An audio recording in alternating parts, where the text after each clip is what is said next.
Hey, good evening, good evening, good evening. I go by the name of Evan, and I am the owner of the Lombard Loft Airbnb here in Baltimore.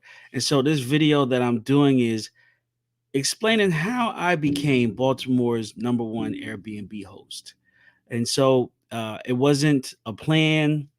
I wasn't some Silicon Valley investor. I didn't, get some sort of insider information, and it just happened. I think there's a natural curve with a lot of these apps. I call them new ways to make money and jobs you can't apply for. And so I sort of there's always a way for people to get involved with these type of things and really take off. And that's sort of the situation that happened with me. I wanted to sort of share my story with everyone and explain, how it works. So first of all, where am I located? I'm located in Maryland. I'm located in Baltimore, and my unit is called the Lombard Loft, and it is downtown Inner Harbor. And I am a Airbnb host. Now, one of the things I've learned about Airbnb is that it is a very diverse, uh, platform, but not a diverse hosting platform. I've been embraced very well by the host community.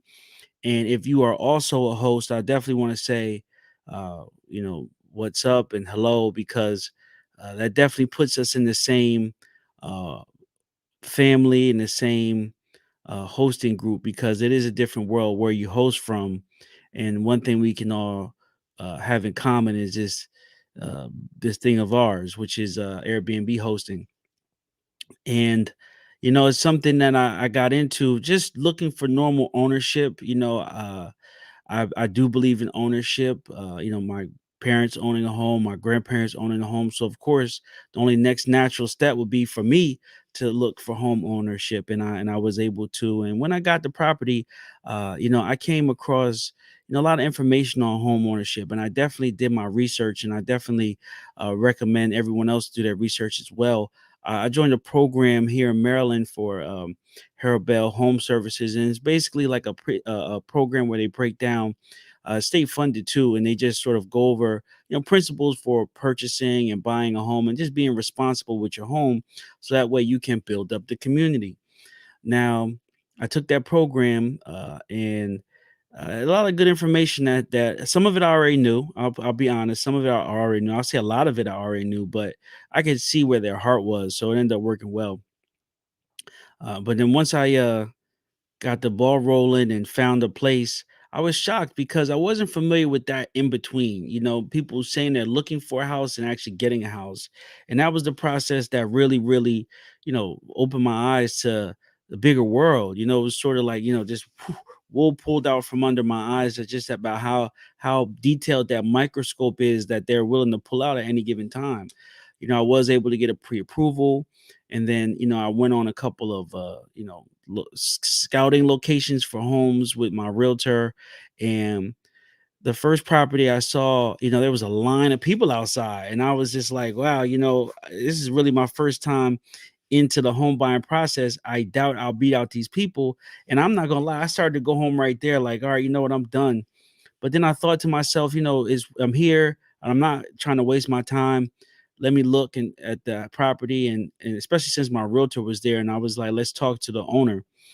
And I went in, we checked it out, we did a full inspection, I asked a couple questions, and I liked the property, but I didn't get some of the answers I wanted. So I was kind of balanced in between, from seeing something that I thought I would be manageable for a first timer like me, but then not feeling 100% comfortable because the questions I asked I didn't get the answers to.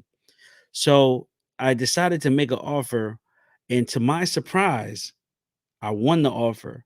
And so when I won the offer, I kind of pulled back, and I was like, all right, listen, if everyone else that was in line passed, but I'm getting it, that means probably I should pass too. So I just kind of really used my eyes and was observing and seeing, because there was no way that I would have, been able to win that. So I ended up walking away for, you know, fear of getting into a money pit. Didn't give up, kept looking, and the last place I found was my current place now. And so was communicate with the seller, come to an agreement on all costs involved, and ended up closing within 30 days, which was big because I'm under the impression that that doesn't always happen. But we closed in 30-day timeline, and I'm the proud owner. And it was definitely a life-changing experience. I mean, there was a lot of documentation that had to be submitted. And let me tell you, that documentation was not just, a photocopy. It was mostly all original documents. It was mostly,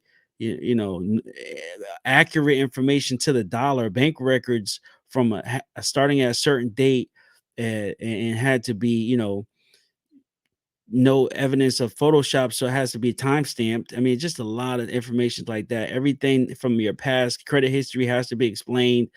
If it is explained, you have to sign off on the explanation. And the longer it takes to get the documents back, the longer it takes to close. And so, luckily, like I said, it was for me, it was really a 6 year process up until that point. So, I had, attempted to go into the mortgage process a couple of times before and wasn't able to. So, pretty much had a folder of everything that I needed. And like I said, that housing program did help, but it wasn't an all intrusive program like NACA or anything like that. It wasn't that type of. It was just a PowerPoint with some bullet points. For, either you get it or you don't.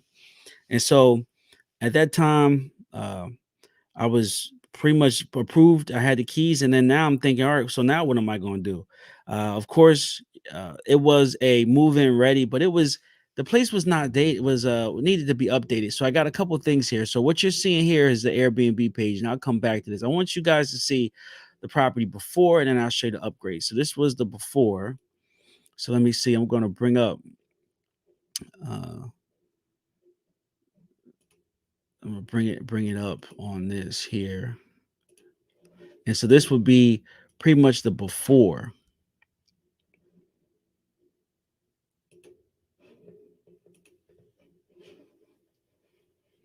All right, so this is pretty much the property before, I got in here. So that was the living room. This is the living room that you guys see.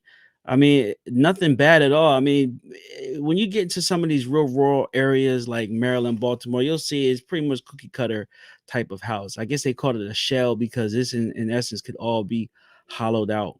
So this was the living room, had exposed brick, and had an interesting stairwell in the middle. Um, Let's see, it has interesting hallway. And at first I couldn't tell where this hallway was, but now I know it's upstairs. And this section right here was what we would call a game room or a kids room. This was a bathroom, glass shower, and it looks like one bedroom, curtains, a large closet, not updated at all. Stairs, not updated at all. Um, this is that I'm guessing after they moved out. Middle area, stairs going upstairs. And this is, I guess, another version of that same area, but more as a kid's game room.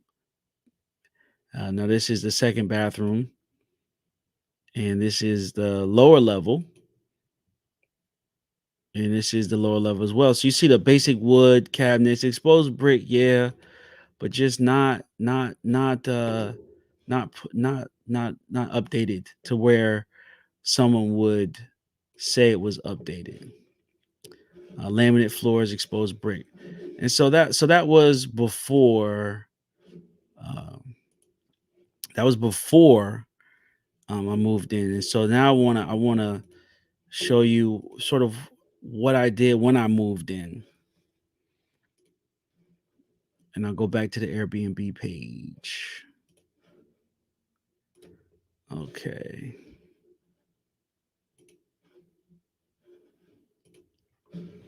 so let's check out these photos. So as you saw, there was that stairwell underneath the steps, and this was in this area underneath the steps in the stairwell. So this was that, and let's see.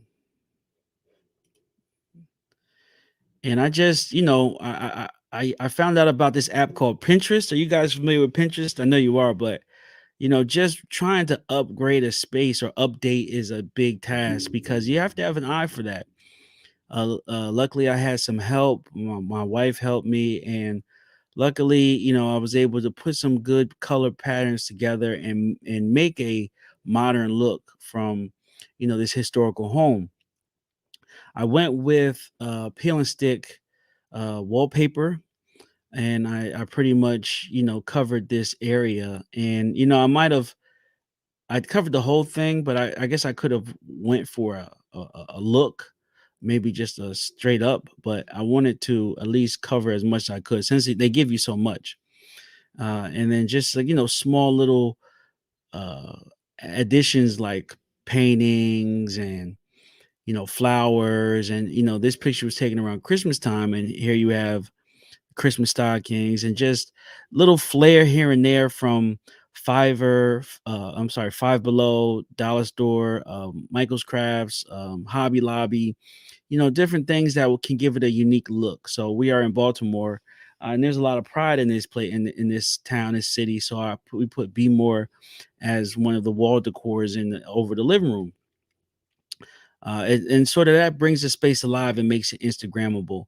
And here is just a picture caption that we use for our front of our flip book, for our page, and we are in this area, and just a collage of the different pictures here, a list of our amenities for the guests, and so this is the inner hallway when you first walk in, and it is on the second floor, and we added a little flair to the steps. So, we just wanted the people to feel welcome because, even when I first came in, I saw those steps. I was like, oh, it's like another more steps. But we tried to add an element of energy to it by adding that welcome to sort of bring you in, to sort of invite you.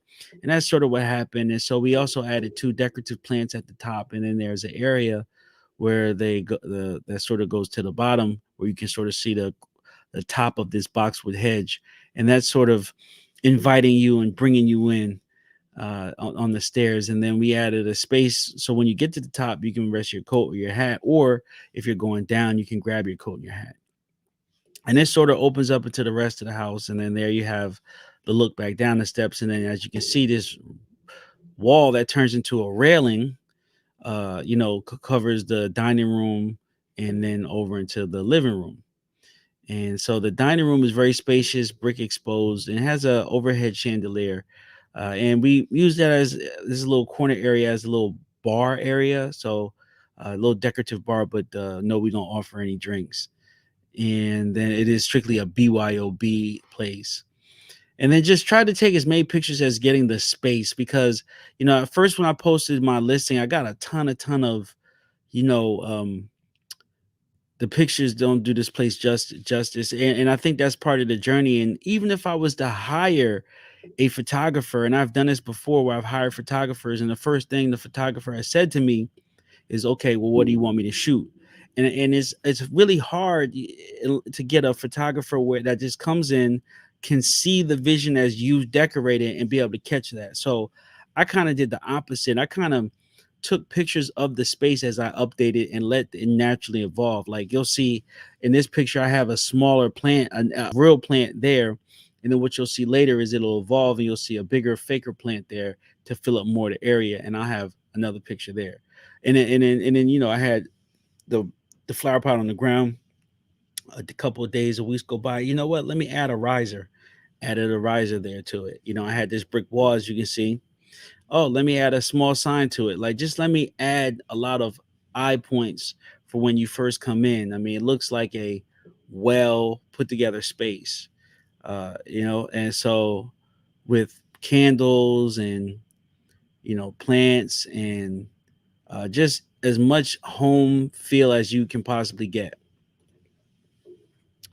And so the living room was a lot of, good feelings just from matching the railings with the walnut floor, to just some of the exposed brick, because sometimes you can have a clash. Sometimes you can have another type of floor and it'll clash with the wall space or even the decor. But very happy that I matched off. So meaning like uh, chose the wood sort of matched with the brick, and then sort of got this accent chair that matched with the floor, and then everything else was the blue. The couch was blue, the pillows are blue, and then even the carpet has hints of blue. So there's like a motif here, and then the second couch is a lighter blue, so it's offset and it doesn't just totally drown the area in one color. Um, we went for a lot of pinks, and this little pink here on these pictures and the flowers really brighten up the space. I wouldn't want to do a full pink accent wall or even a full accent wall because then you would get the opposite effect. I feel like it would shine the light back and would make it a smaller space, but the white opens it up and the blue holds you there. And we went with some framed furniture because we wanted it to have still have a somewhat of an industrial feel. Only problem is when you get those skinny lamp posts from Walmart, they never screw properly, so they're always like hanging off just by a little bit. But we worked it out. But yes, basic cabinets, basic tables. A lot of framework, industrial look for the to match the brick out wall, um, exposed wall, as I should have said. And a lot of times there are newer locations, but we pride ourselves at the Lombard Law for being historic. There's a whole history with the house and houses on Lombard Street. It does run from east to west in Baltimore. Is one of the main streets. I mean, there's the Beano Railroad. There's a ton of other places that are close by. I mean, it is in a harbor in this historical house, and so you're right. You could get a more updated Airbnb that's not in a that this type of area where you have to spend 40, $50 on a cab and all that other stuff. But this is historical. You're getting a authentic Baltimore experience if you're from out of town, and it's enough space for you and 10 people to come and really do something. And so just like I said, just taking pictures, trying to capture, everything. We do offer free coffee. If you look here in the back, I wanted to put another accent wall up here with just a moderate blend. So that's why we had the stripes, but this is our coffee bar area in the back of our galley kitchen. And then this is the loft part. So the loft part is pretty much the second floor, technically the third floor of the house. And this room here is the guest or the game room, and it overlooks the kitchen. And that is the loft. And then here we just have the more areas of the kitchen. Now the cabinets were a lighter wood as well. Didn't want to keep that. We decided to um, change the color and go for a big accent there. We chose a Caribe type of bluish paint from Home Depot. Believe it was Bear Paint Primer. It came out a little bit more turquoise than I would have liked, but the color has been a really big hit. Most of the appliances in there were black, but there was some mismatch. So as you can see in this picture, the washer and dryer are white with black trim. The ventilation hood over the oven is black. The stove is black. Most of the knives is black. The dish tray is black, and the refrigerator is black. The microwave is black. The coffee machine is black. Everything had that tint, but the overhead ventilation hood was actually white, and so I took it upon myself to paint it. And was just tape and spray paint. And as you see here, the refrigerator is black, the knobs are black, and I left some space here, but I should add some more accents if I can here. That's another view of the loft. Washer and dryer very dated, but this is like a custom cabinet that's built here, and so there'd be a lot of demolition to take that down. I would love to do a stack washer and dryer here, away from this under counter, but that's on the budget for next year. We do have complimentary cereal bar, and this is the bathroom behind the kitchen. And here we have some shots of the bedrooms. First floor bedroom behind the kitchen. Different comforters, different sets. We do have a TVs in each room, And let's see. This is the skylight over the steps leading upstairs. And this is one of the architectural designs. Some of the history on this house was that it was purchased by architectural students, and they did some architecture to the inside, so that makes it one of a kind. And which is the Lombard Group. And then let's see, going over to the top of the wall, there was this big area right here, and I really didn't know what to do with it. But saw this beautiful, beautiful wall decor, and I added that. So I really like how that came out with those hanging white roses. This wall barrier is separation to the game area, and there is a TV there as well. This is the second floor bedroom, and it is a similar design, a lot of closet space, and this is the bathroom opposite that bedroom. And let's see, short walking distance to all the attractions, dog park right around the way, Beano Railroad Museum, and this is what I was clicking to our disinfection service. We use subject matter disinfecting before and after each guest, and they basically come in and spray a non-toxic sanitizer that helps fight against bacteria, viruses, and other pathogens. I highly recommend if you guys are hosts, if you're Airbnb, um, entrepreneurs, definitely invest in some sort of sanitizer, commercial strength sanitizer, more than just Lysol or anything like that, or some sort of spray or Febreze. And I think it's worth it. I mean, there's places that do this daily, then there's places that do this weekly, and then there's places that do it monthly. Please, whatever you're doing, and if you're keeping your business open through this time, use your um, you know resources to at least get a deep cleaning done.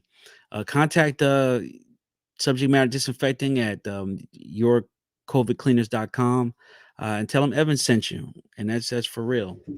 And so yeah, so I just wanted to go over a little bit of how I became Baltimore's number one Airbnb host. It was more so just timing and opportunity. Once I got into the business, I wanted to do more landlording, so I wanted to rent it out. But just pandemic hit, and it just wasn't possible. And so I had to sort of take matters into my own hand, and that was sign up for Airbnb. I signed up for Airbnb. I would say June. After all the repairs were done, I signed up around June, and then from June 1st to June 6th, I got my first guest. Yeah, and then we were set, and then we caught the July spring. I mean, the July, seasonal spring up or business boom. Tons of people coming to the area. We got tons of bookings, and we just let the good times roll.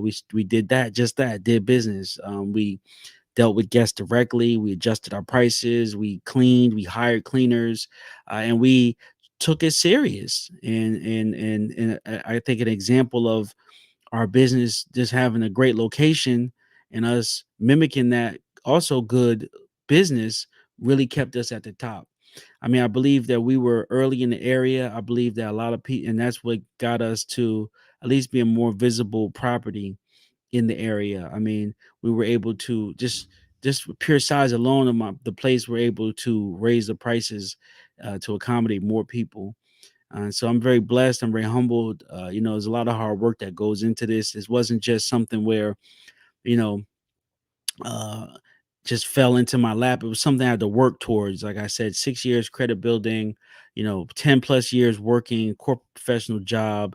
And now it's been 2 years hosting Airbnb in a city that I think is statistically for Airbnb pretty low.